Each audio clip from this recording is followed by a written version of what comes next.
लोग बड़ी महंगी गाड़ियाँ खरीद रहे हैं, शो ऑफ कर रहे हैं, लोग बिजनेस क्लास की फ़्लाइट्स बुक कर रहे हैं और अपने पार्टनर्स सुंदर पार्टनर्स को दिखा रहे हैं। विवेकानंद मुझे यदि प्रिय हैं, सच बोलूं अगर, तो बोध की वक्तव्य की गहराई की बात आए तो शायद ऐसे भी मनीषी हुए हैं जो स्वामी विवेकानंद पर थोड़े भारी ही पड़े। बिल्कुल ऐसा हो सकता है, बहुत लोगों का मानना है ये कि अगर आप जिद्दू कृष्णमूर्ति के वक्तव्यों को देखें और स्वामी विवेकानंद की बात को देखें तो कुछ कुछ जगहों पे लगता है जैसे कृष्णमूर्ति की बात में ज़्यादा गहराई है। वो ऐसा हो भी सकता है, ठीक है, लेकिन फिर भी विवेकानंद एक खास कारण से मुझे प्रिय हैं। उन्होंने अपने संघर्षों का हमें पूरा ब्यौरा दिया है। हमने उनको लड़ते देखा है, हमने उनको घुटते देखा है, यहाँ तक कि हमने उनको तिल तिल करके मरते देखा है। मुझे ये चीज़ चाहिए अपने हीरो में। प्रणाम आचार्य जी। आचार्य जी, जब मैं सोशल मीडिया चलाती हूँ, रील्स देखती हूँ, तो मैं अक्सर पाती हूँ कि लोग बड़ी महंगी गाड़ियाँ खरीद रहे हैं, ऑडी, मर्सिडीज़। एक भीड़ है उनके साथ जो मिलके सेलिब्रेट कर रही है, शो ऑफ कर रहे हैं लोग, महंगी हॉलीडेज़ में जा रहे हैं, बिज़नेस क्लास की फ़्लाइट्स बुक कर रहे हैं, एक्सपेंसिव होटल रूम्स में रह रहे हैं और अपने पार्टनर्स सुंदर पार्टनर्स को दिखा रहे हैं। जब मैं ये देखती हूँ तो मेरे मन में एक प्रश्न उठता है कि जब कोई नौजवान जो कि 18-20 वर्ष का है वो ये सब देखेगा तो बिल्कुल पगला ही जाएगा और इसके पीछे पाने की वो लालसा करेगा। तो क्या हमारी युवा पीढ़ी खतरे में है? हम क्या कर सकते हैं? पहली बात तो यूं ही कोई आपको उतना पैसा और उतनी अय्याशी दे नहीं देगा, ठीक है। कोई ना कोई आप कीमत चुका रहे होगे। आमतौर पे अपनी स्वतंत्रता की कीमत चुकाई जाती है। दूसरी बात ये कि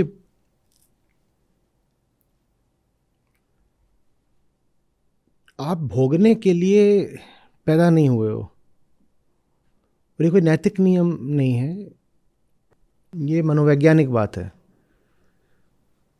आपको जो शांति संतुष्टि चाहिए वो कंजम्पशन से मिल नहीं सकती है।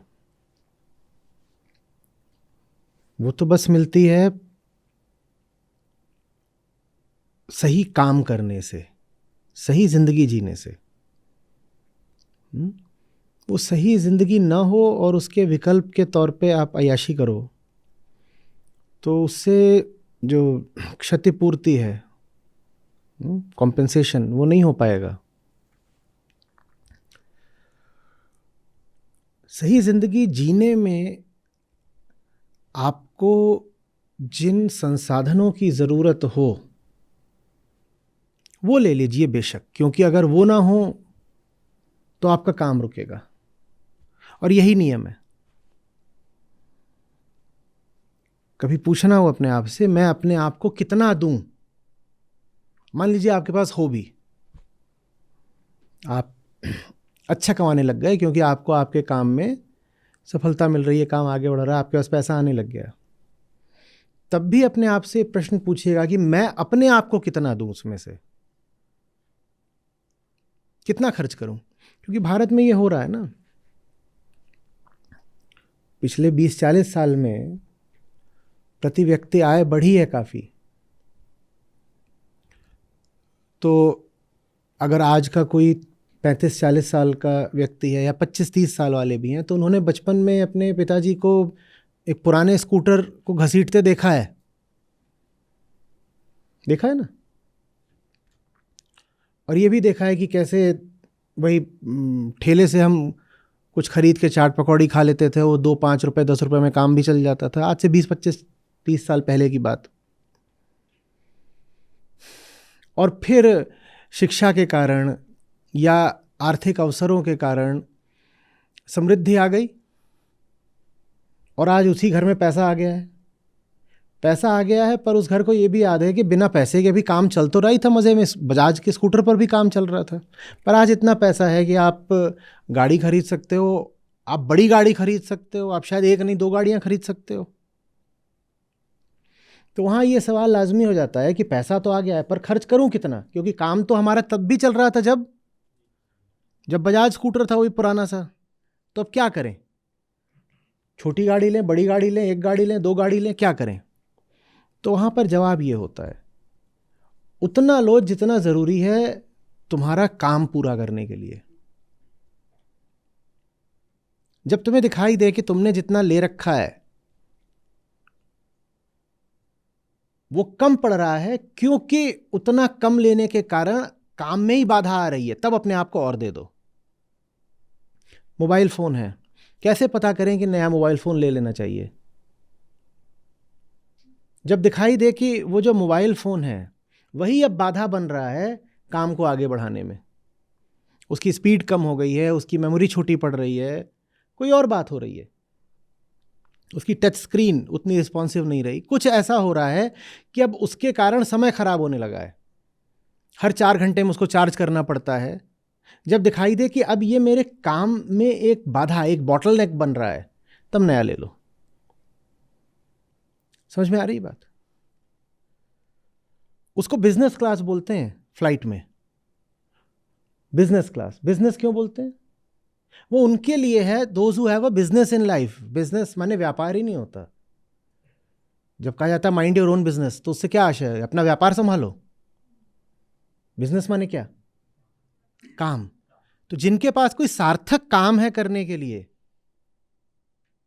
वो अगर कहें कि साहब हमारे वो 3 घंटे जो फ्लाइट के हैं वो भी बहुत बहुत ज़रूरी हैं, हम उन 3 घंटे में भी काम निपटा लेंगे, और वो काम इकोनॉमी में बैठ के नहीं हो पाएगा,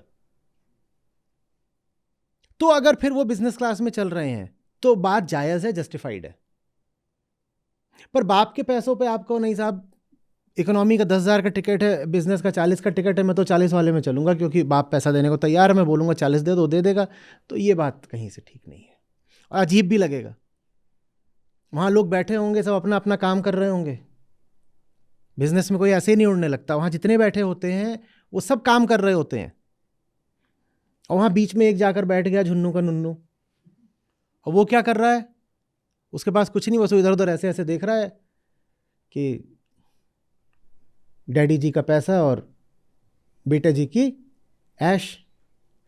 तो वो खुद को ही भीतर से ग्लानि उठेगी, गरिमा नहीं रह जाती है किसी दूसरे के पैसों पर ऐश करने में, या अपने भी पैसे पर जबरदस्ती की जरूरत है नहीं और खर्च कर रहे हो।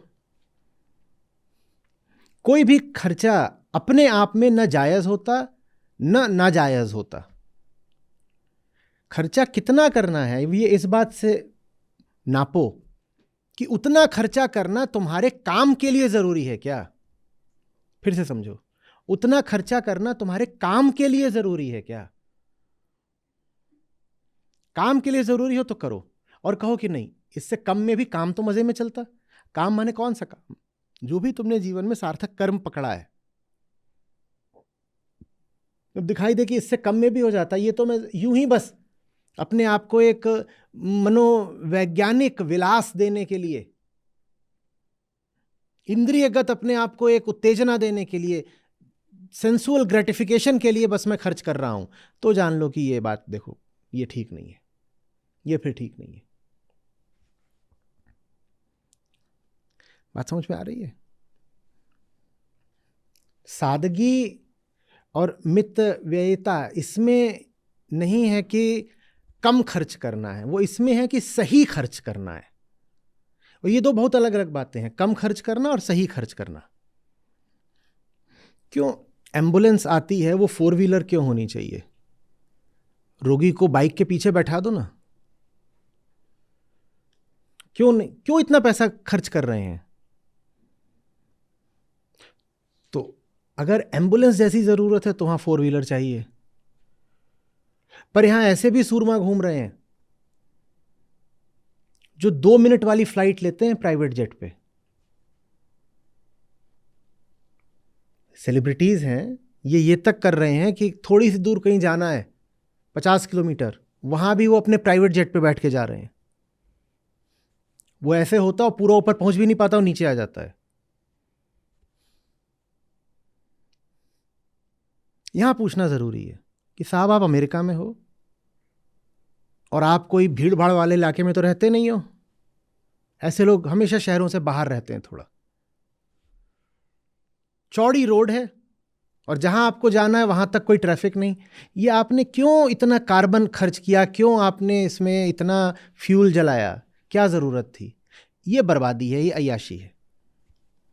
कोई ज़रूरत नहीं थी पर जलाया गया है। समय भी नहीं बचा, क्योंकि टेक ऑफ और लैंडिंग में जो समय लगा है उतनी देर में तो आप गाड़ी से भी, कार से भी पहुंच जाते, बल्कि शायद कम समय लगता। ये अय्याशी है। पर आप कहो नहीं, मैं तो यहां से अगर मुझे चेन्नई जाना है तो मैं ट्रेन से जाऊंगा, तो ये कुछ गड़बड़ वाला मामला है। इसका अर्थ यह है कि आपके समय की कीमत नहीं है। फिर आपके समय की कोई कीमत नहीं है, आपके 40 घंटों की कोई जिंदगी में कीमत नहीं है। तो फ्लाइट कब लेनी है ट्रेन की जगह? जब आपके समय की इतनी कीमत हो जाए कि आप कहो कि अगर मैं ट्रेन की अपेक्षा फ्लाइट से जा रहा हूं तो मेरे 4,000 रुपये ज़्यादा लग रहे हैं मान लो, लेकिन मैं बचा रहा हूं 20 घंटे। 4,000 रुपये ज़्यादा देके मैं कितने घंटे बचा रहा हूं? और आप साफ साफ ईमानदारी से अपने आप से कह पाओ कि मेरे 20 घंटों की कीमत 4,000 से ज़्यादा है, तब ट्रेन छोड़ के फ्लाइट पर चलना शुरू कर दो। तो इसमें नैतिकता की बात नहीं है, इसमें सीधे सीधे व्यवहारिकता का तर्क है। खर्च कर रहे हो किसके लिए? अपने भोग के लिए या अपने कर्म के लिए? और यहां पर खुद को धांधली में डालना बहुत आसान है, बेईमानी करना कि नहीं नहीं नहीं, ये तो मैं, ऐसा नहीं है कि मैं अपने काम के लिए कर रहा हूं, मैं अपने ऊपर कर रहा हूं, मैं तो अपने काम के लिए कर रहा हूं। तो इसमें तो आप किस वजह से कर रहे हो, किस केंद्र से खर्च कर रहे हो, इसके निर्धाता आप ही हो सकते हो। आप खुद से बेईमानी करना चाहो तो उसका कोई जवाब नहीं है। नया लैपटॉप लेना है, पुराने में क्या सचमुच काम नहीं चल रहा? अगर सचमुच नहीं चल रहा तो बेशक लो, 40,000 वाला नहीं 1 लाख लो, अगर 1 लाख वाले में ही काम चल सकता है तो। लेकिन अगर आपके पास एक लैपटॉप है जिसमें काम आपका बखूबी चल रहा है, तो फिर 2 रुपए भी क्यों खर्च करने हैं? और अगर जिस लैपटॉप में आपका, जो आपके पास है, उसमें आपका काम चल रहा है, तो 2 रुपए भी और मत खर्च करिए। लेकिन अगर काम के लिए ज़रूरी है कि साहब मेरे पास 30,000 वाला है और 40,000 वाले में भी काम नहीं चलेगा, मुझे तो सीधे सीधे लाख का 1.5 लाख वाला लैपटॉप चाहिए, तो 1.5 लाख वाला भी लो। वो जो काम है, जो सार्थक कर्म है, वो सब कुछ है। अगर वो आपके संसाधनों की आहुति मांगता है तो दीजिए। बात समझ में आ रही है?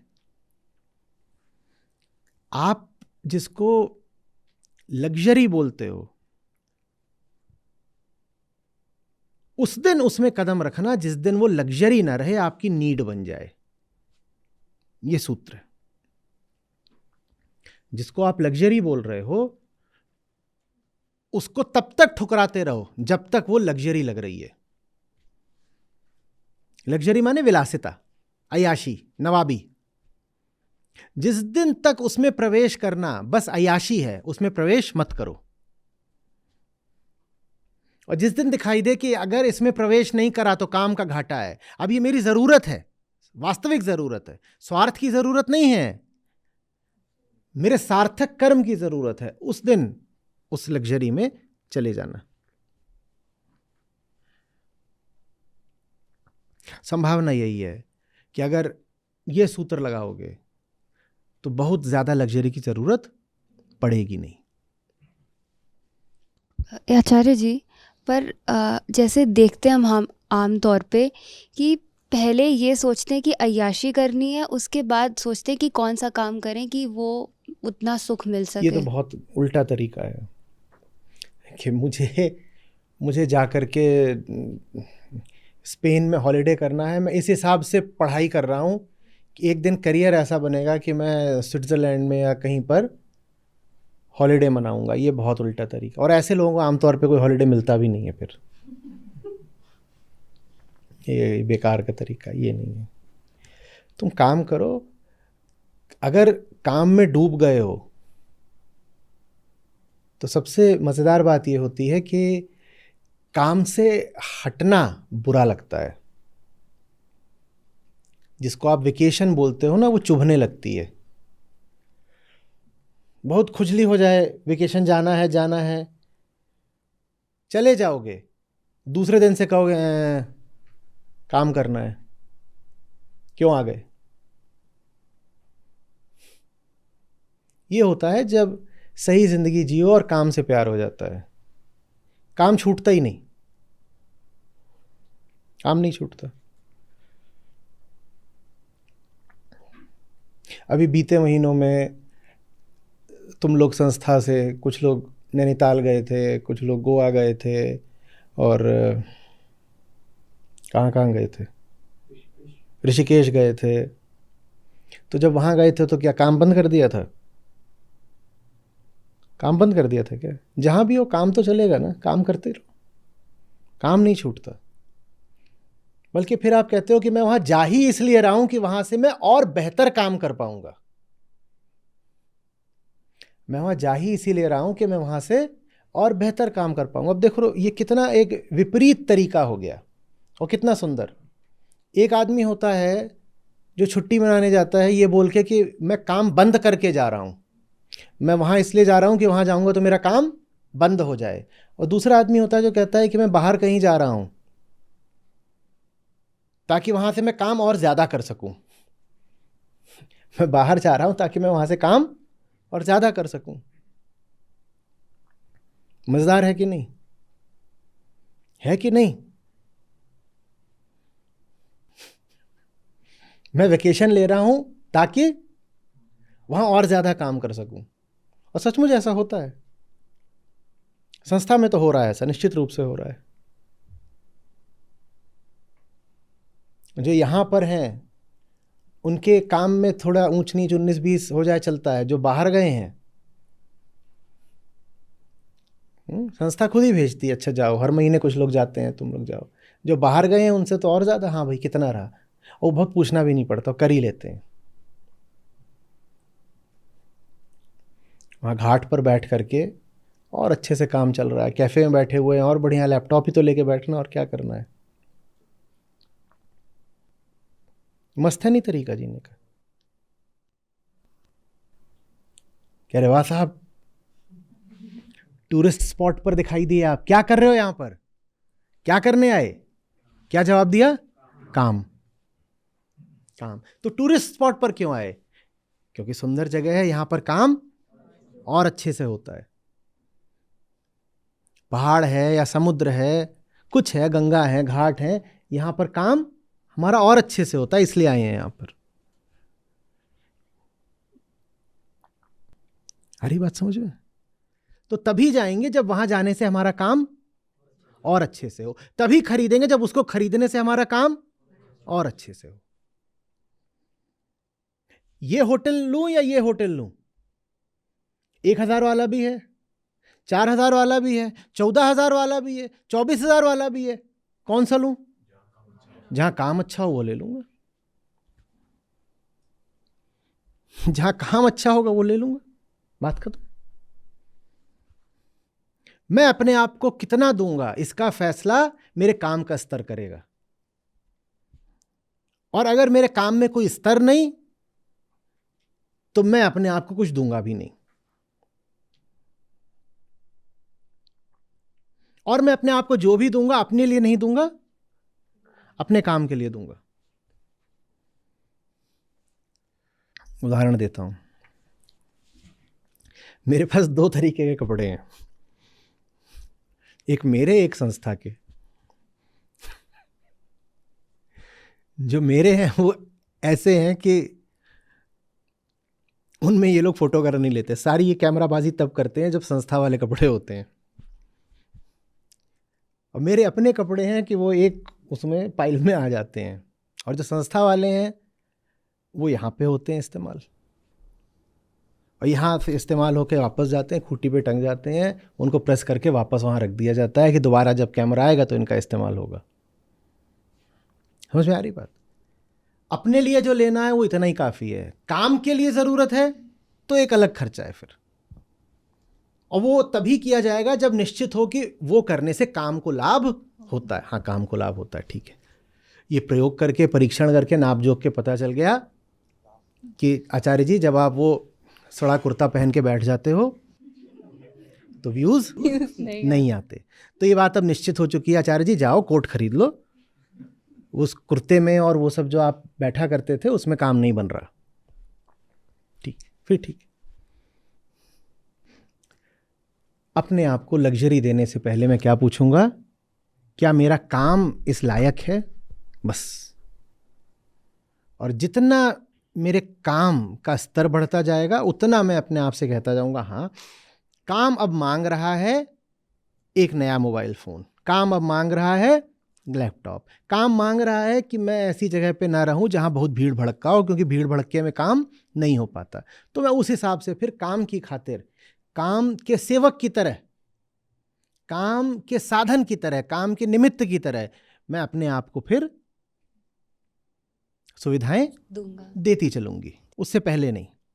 ये नहीं कि करते कुछ नहीं है, बस ऐश करते हैं, वो नहीं होना चाहिए। सपना वही होता है। कोई पूछे क्या करते हो आजकल, हमारा जवाब आए ऐश। ऐश। ऐश वो नहीं।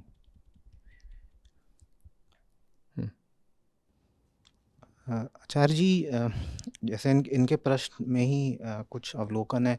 आपने इसका व्यवहारिक पक्ष समझाया, लेकिन अगर उसको मैं जैसे आज का जो दोहा है उससे लेना चाहूँ, तो जैसे आपने बताया था कि देवी देवताओं को उच्चतम और ये सब मान्यताएं मान ली, जो कि संत कह रहे हैं झूठ है ये सब।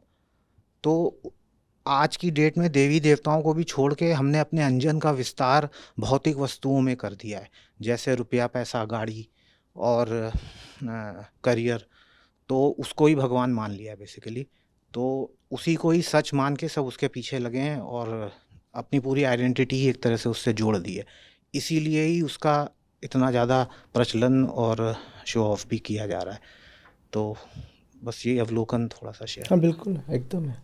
और मैं बताऊं, अगर मुझे कोई कहानी बहुत प्रिय आएगी ना, तो किसी ऐसे की कहानी होगी जिसमें 70-80% कहानी इस बात को समर्पित हो कि वो श्रम, मेहनत कितनी करता है।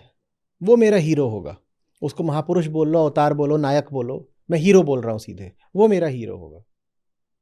मुझे उसकी लग्जरी, उसका कंजम्पशन, विलासिता, भोग ये थोड़ी देखने कि तुम बताओ कि वो सिर्फ सोने के कपड़े पहनता है। हटाओ, मुझे सोने से कोई समस्या नहीं है, नफरत नहीं करता हूं मैं सोने से, पर मैं ये जानना चाहता हूं ना कि वो मेहनत कितनी कर रहा है।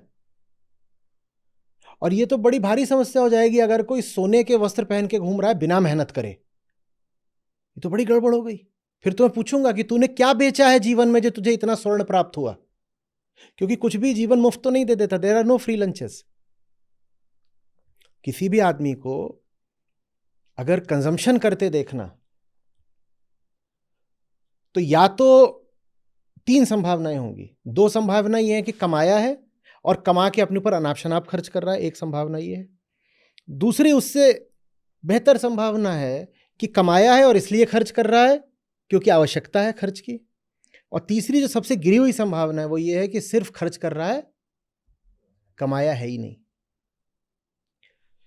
सिर्फ ये सबसे गिरी हुई संभावना है कि सिर्फ खर्च कर रहा है, कमाया ही नहीं। इससे बेहतर कौन होता है?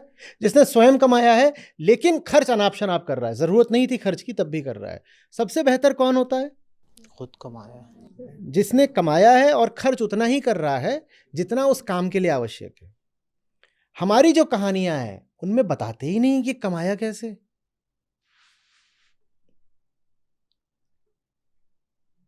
इतना बड़ा महल बता दिया, ये तो बता दो पैसा कहां से आया, बताओ ना।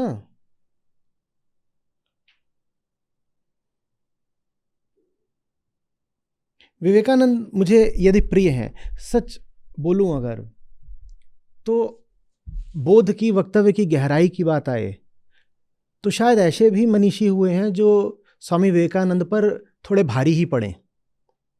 ठीक है, बिल्कुल ऐसा हो सकता है। बहुत लोगों का मानना है ये कि अगर आप जिद्दू कृष्णमूर्ति के वक्तव्यों को देखें और स्वामी विवेकानंद की बात को देखें तो कुछ कुछ जगहों पे लगता है जैसे कृष्णमूर्ति की बात में ज़्यादा गहराई है।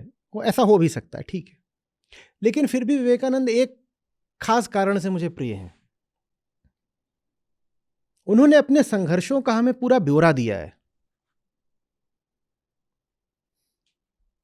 हमने उनको लड़ते देखा है, हमने उनको घुटते देखा है, यहां तक कि हमने उनको तिल तिल करके मरते देखा है। मुझे ये चीज चाहिए अपने हीरो में। मैं उसका संघर्ष देखना चाहता हूं। सफलता तो हाथ में होती है क्या? मिले ना मिले, मिल भी गई तो बाद में आई। ये मत बताओ कि कितना उन्होंने विशाल कार्यक्रम चला दिया। संघर्षों का कुछ पता ही नहीं चलता, कोई बताता ही नहीं है। आपको बस ये बोल दिया जाता है हाँ यहां थे, फिर कोई भी मान लो धर्म के क्षेत्र में ले लो, हाँ यहां थे, यहां से अमेरिका पहुंच गए, अमेरिका में इन्होंने अपना बड़ा साम्राज्य पैदा कर दिया। कैसे कर दिया ये तो बताओ। संघर्ष की कोई कहानी बताओ, या तो फिर उस कहानी में ऐसा कुछ है जो बताने लायक नहीं है, छुपाया जा रहा है।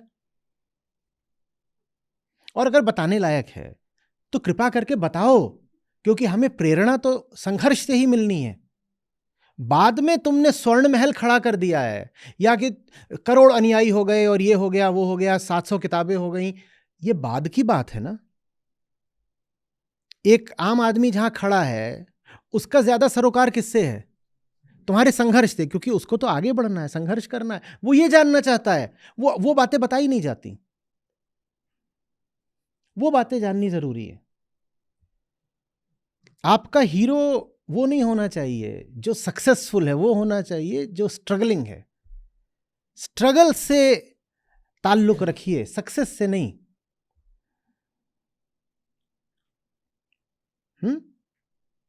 कोई आपको अपनी सफलता ये वो 50 चीजें दिखा के लुभा रहा है, कहो ये मत बताओ, प्रक्रिया बताओ। प्रक्रिया, ये सब कहां से हुआ, कैसे हुआ, पूरी प्रक्रिया समझाओ। क्योंकि हमारे काम का ये परिणाम नहीं है, हमारे काम की वो प्रक्रिया है जिससे तुम गुजरे। प्रक्रिया दिखाओ। तो विवेकानंद के मामले में वो जो प्रक्रिया है वो थोड़ी पारदर्शी है। लगभग हमें सारी बातें पता है, उनका जन्म, उनका परिवार, उनकी शिक्षा, रामकृष्ण के साथ उनका समय, उसके बाद का उनका संघर्ष, किस तरीके से देश भर में घूम के कौड़ी कौड़ी जोड़ करके फिर भी कुछ लोगों की सहायता से, अनुग्रह से किस तरह वो अमेरिका पहुंच रहे हैं, वहाँ पर भी क्या होता है उसका मुझे लगता है पर्याप्त रूप से विस्तृत हमें वृतांत मिल जाता है। तो वो चीज़ उन्हें हमारे बहुत काम की बनाती है और निकट लाती है, हमारे हृदय के करीब ले आ देती है। बस सीधे आपको दिखा दिया जाए कि वो एक महान आत्मा है, देखो उतना बड़ा उनका आश्रम है और ये चल, अरे वो आश्रम आया कहाँ से ये तो बताओ। वो बताया नहीं जाता, बस एक बहुत बड़ा आश्रम दिखा दिया, और बड़ा आश्रम है, उसमें दुनिया भर के माननीय लोग आ रहे हैं, ये आ रहे हैं, वो आ रहे हैं। कैसे, मामला क्या है वो तो बताओ। समझ में आ रही है बात? चमक धमक से प्रभावित नहीं होना है। और दुनिया हमेशा आपको ये दिखाना चाहती है देखो मेरे पास इतना है, कोई ये नहीं बताना चाहता कि जो है वो कैसे आया। तो मैंने कविता लिखी थी, वो पता नहीं होगी, कि जिसमें था कि ये जो बेईमानी चलती है इसमें दो बातें हैं, और एक बात पता नहीं क्या थी, पर जो दूसरी बात है जो अभी कौंध रही है वो ये थी कि सफलता का कारक बहुधा अविश्लेषित रहता है। ये 15-17 साल का था तब की कविता, तभी मुझे बात समझ में आ गई थी कि समाज अंधे तरीके से जो सफल लोगों के पीछे दौड़ रहा है उसकी वजह यह है कि सफलता का कारक, जो कॉज है सक्सेस का, वो बहुधा अक्सर अविश्लेषित रहता है। अविश्लेषित माने अनएक्सप्लेन्ड, अनअंडरस्टूड। आपको बस ये पता होता है कि वो वहां पहुंच गया, पीछे क्या हुआ वो या तो उसने बताया नहीं या बताना चाहा ही नहीं, छुपा गया।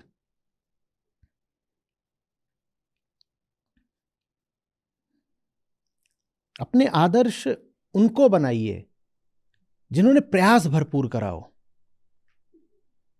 परिणाम तो ऐसा ही है, जैसे हवा बह रही है, कभी इधर को कभी उधर को, परिणाम कभी मिलता है कभी नहीं मिलता है, और परिणाम कई बार बहुत क्षुद्र कारणों से भी मिल जाता है।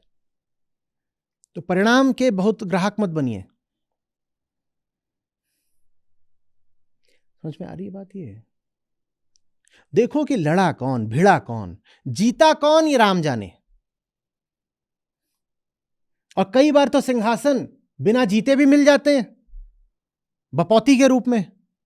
ये मत देखो सिंहासन पे कौन बैठा है, ये देखो कि जनता के लिए संघर्ष किसने किया, जनता का राजा कौन बन गया। ये बड़े संयोगों की बात होती है।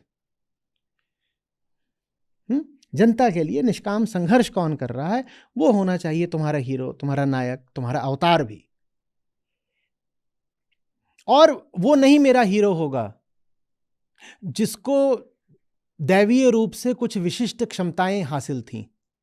मेरा हीरो वो है जो बहुत साधारण आदमी है, जिसमें 100 कमजोरियां हैं, और वो उन सब कमजोरियों के बावजूद डटा रहता है, लड़ता रहता है। बात समझ रहे हो ना? हम क्या करते हैं कि हम अपनी कथाओं में और अपनी कल्पनाओं में उसको आदर्श बना लेते हैं जो जन्म से ही या विशेष परिस्थितियों के कारण विशिष्ट होता है। ये मत करा करो। आपका नायक आपके ही जैसा कोई साधारण व्यक्ति होना चाहिए, तब जाकर के आप उसके एक छोर से नाता रख पाओगे। वो मेरे ही जैसा साधारण है, और फिर वो उठते उठते उठते उठते देखो बिल्कुल आसमान हो गया। बहुत बचा करो भीतर की इस वृत्ति से कि जो आसमान हुए वो आसमान में ही पैदा हुए थे। नहीं, हमेशा याद रखो जो भी आसमान हुआ है वो पैदा इसी मिट्टी से हुआ था, जैसे हम इस मिट्टी से पैदा हुए हैं। ये आ रही बात समझ में? किसको मानूं मैं अपना नायक? जिसको ऐसी दैवीय प्रतिभा प्राप्त है कि उसको मारो तो उसको चोट ही नहीं लगती, या उसको मानूं जिसको मारो तो उसे हमारी आपकी तरह चोट लगती है, पर उस चोट के बाद भी वो डिगता नहीं है क्योंकि उसे प्रेम है? बोलो। पर हमने तो अपने कहानियों में उनको स्थापित कर दिया जिन्हें चोट ही नहीं लगती। जब चोट ही नहीं लगती तो तू मेरे किस काम का? हटाओ ऐसों को जिन्हें चोट ही नहीं लगती। मुझको तो चाहिए मेरे ही जैसा कोई मानव ना, जिसे चोट लगती हो, और जो चोटों के बावजूद किसी उच्चतर ध्येय के लिए, किसी गहरे प्रेम के लिए खून बहाता भी खड़ा रहता हो।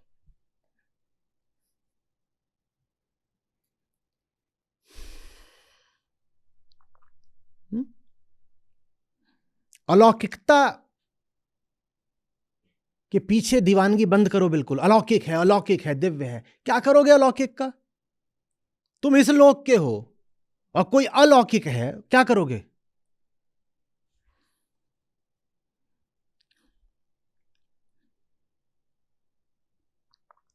कोई दिखाई दे जिसमें कोई कमजोरी ही नहीं, समझ लेना वो तुम्हारे काम का भी नहीं। हम कमजोरियों के पुतले, और हमारे सामने कोई लाके खड़ा कर दिया गया कि इनको देखो ये निर्विकार है, माने इनमें कोई विकार नहीं, कोई कमजोरी नहीं, वो मेरे किस काम का? मेरा नाता तो तभी बनेगा ना जब दिखाई दे कि जैसे मुझ में कमजोरी है, मुझे दुख लगता है, मुझे चोट होता है, मैं फिसलता हूं, मैं गिरता हूं, वैसे ही वो भी जो है वो भी फिसलता है, गिरता है, लेकिन गिरने के बाद भी, चोट खा के भी वो खड़ा होता है, क्योंकि उसका खड़ा होना जरूरी है। उसने जीवन में एक बड़ा मकसद पा लिया है जिसके लिए वो सारी चोटें बर्दाश्त कर लेगा। तब जाकर के हमारा उससे कुछ संबंध बनेगा, कुछ सीखेंगे, वो हमारे काम का होगा। जो हमारा हीरो है, नायक है, जो हमारी कथाओं का प्रोटैगनिस्ट है।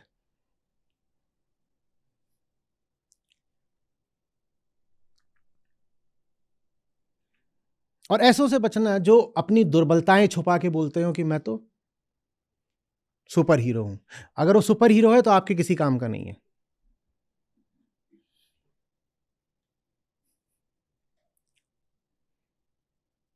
मुझे ऐसे लोग इसीलिए थोड़ा सा हमेशा गड़बड़ ही लगे, जिन्होंने अपने मुंह से बोल दिया कि मैं तो वो हूं।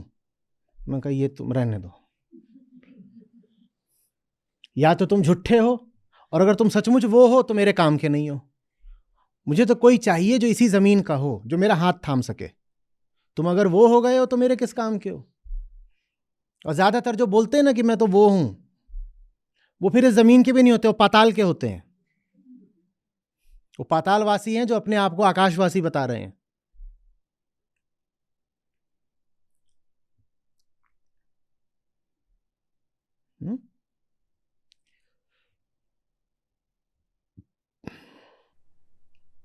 1995 की कविता है। कितने साल हो गए? 29-30 साल।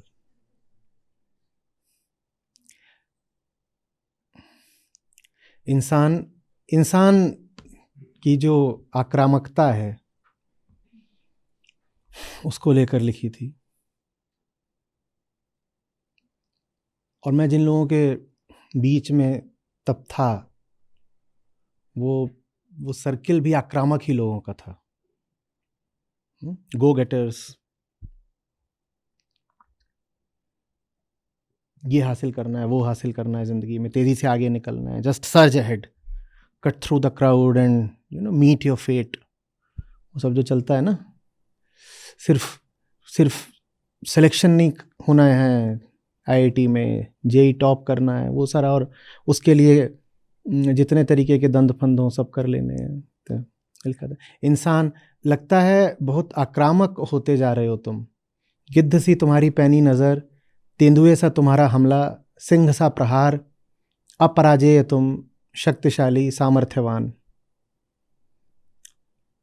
ये पहला हिस्सा। दूसरा, सिद्धांत मात्र 2, सफलता का कारक बहुधा अविश्लेषित रहता है, और प्रहार करे जो प्रथम, सफल भी बहुधा वही रहता है।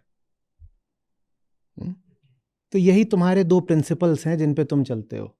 Success at any cost, success at any cost. सफलता का कारक तो अविश्लेषित रह जाना है ना, कोई पूछेगा ही नहीं कि ये सब तो ठीक है जो तुम हमें दिखा रहे हो, पर ये आया कहां से, ये कोई पूछेगा नहीं।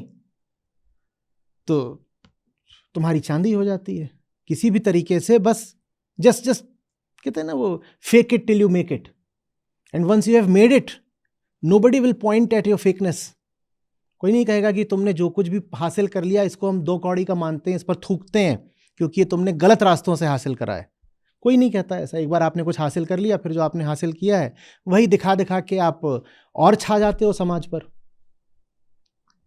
तो सफलता का कारक बहुधा अविश्लेषित रहता है, प्रहार करे जो प्रथम, सफल भी बहुधा वही रहता है। अतः हे प्रहारक सर्व सामर्थ्यशाली जीव प्रणाम। फिर आगे पूछा है इंसान से, प्रहार पर क्यों, प्रहार पर किस पर, आक्रामक पर आक्रमण की आवश्यकता क्यों, रचनाकार की सृष्टि का प्रत्येक अंश शत्रु क्यों प्रतीत होता है तुम्हें, कौन सा भाव है हृदय में जो दृष्टि में सदा संदेह ही बसता है, भय किसका है मन में। और फिर अंत में उत्तर दिया है 2 पंक्तियों में। प्रश्न था भय किसका है मन में, तो उसका उत्तर दिया है कहीं उसका तो नहीं जो है साक्षी तुम्हारे प्रत्येक कर्म का। तो कहना यह चाहा था कि तुम डरे हुए हो, इसीलिए तुम इतने आक्रामक हो। Your aggression is arising from your fear. और तुम किससे डरे हुए हो? तुम आत्मा से ही डरे हुए हो, क्योंकि तुम जो कुछ भी हो कोई और ना जानते हो, आत्मा तो, साक्षी आत्मा तो जानती है ना। और उसी डर के कारण तुम, भीतरी डर के कारण तुम बाहर से इतने एग्रेसिव, आक्रामक हो गए हो।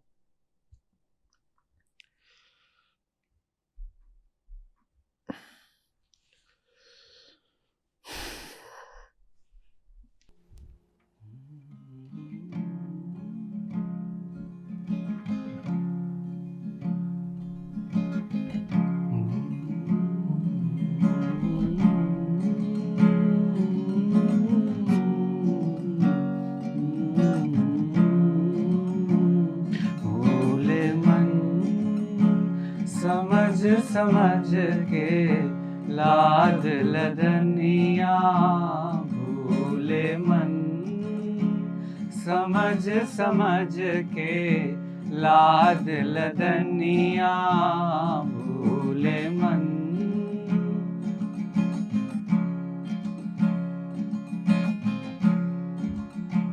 भूले मन समझ समझ के लाद लदनिया भूले मन। समझ समझ के लाद लदनिया भूले मन।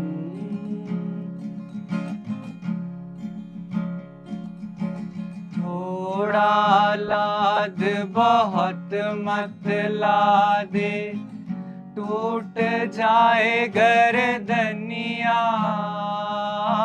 टूट जाए गर्दनिया। थोड़ा लाद बहुत मत लादे, टूट जाए गर्दनिया, टूट जाए गर्दनिया। भूले मन समझ समझ के लाद लदनिया भूले मन। समझ समझ के लाद लदनिया भूले मन।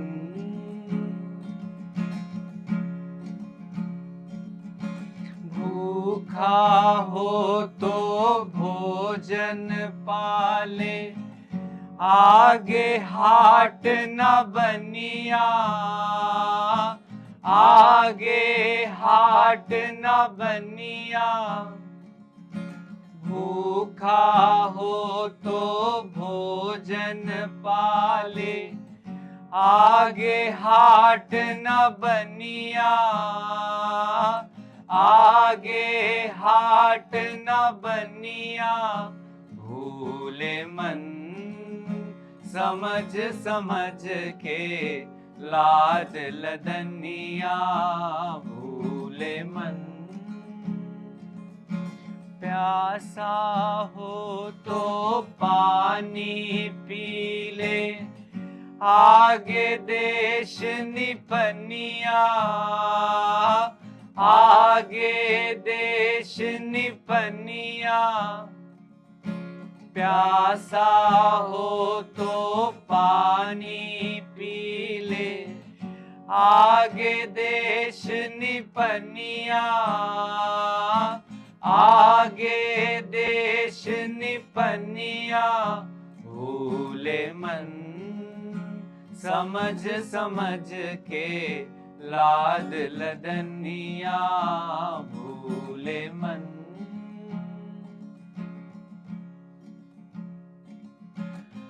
कहत कबीर सुनो भाई साधो, कहत कबीर सुनो भाई साधो। काल के हाथ बिकनिया, काल के हाथ बिकनिया। कहत कबीर सुनो भाई साधो, कहत कबीर सुनो भाई साधो। काल के हाथ बिकनिया, काल के हाथ बिकनिया।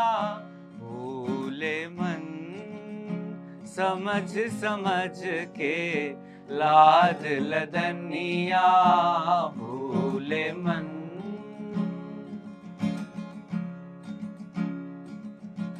थोड़ा लाद बहुत मत लादे, टूट जाए गर्दनिया, टूट जाए गर्दनिया।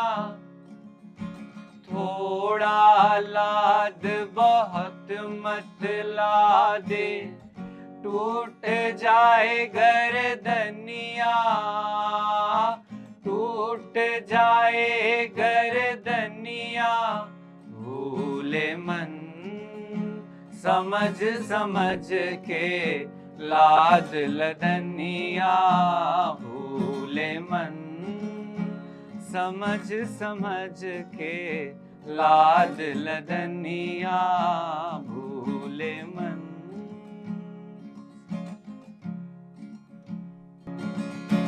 भूखा हो तो भोजन पाले, आगे हाट न बनिया, आगे हाट न बनिया भूले मन। समझ समझ के लाद लदनिया भूले मन। समझ समझ के लाद लदनिया भूले मन। प्यासा हो तो पानी पी ले, आगे देश निपनिया, आगे देश निपनिया। प्यासा हो तो पानी पी ले, आगे देश निपनिया, आगे देश निपनिया भूले मन। समझ समझ के लाद लदनिया भूले मन। समझ समझ के लाद लदनिया भूले मन।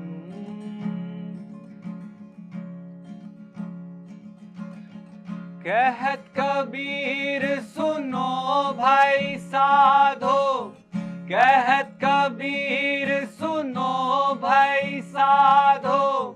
काल के हाथ बिकनिया, काल के हाथ बिकनिया। कहत कबीर सुनो भाई साधो, कहत कबीर सुनो भाई साधो। काल के हाथ बिकनिया, काल के हाथ बिकनिया भूले मन। समझ समझ के लाद लदनिया भूले मन।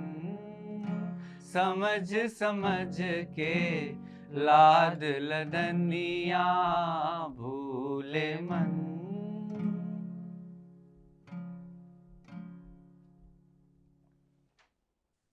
जी नमस्कार सभी को। मेरा नाम अतुल शुक्ला है। मैं यहाँ यूएस में बैंक में as a tech lead vice president काम कर रहा हूँ। आचार्य जी को मैंने सुनना शुरू किया लगभग 16 मंथ्स हो गए हैं तब से।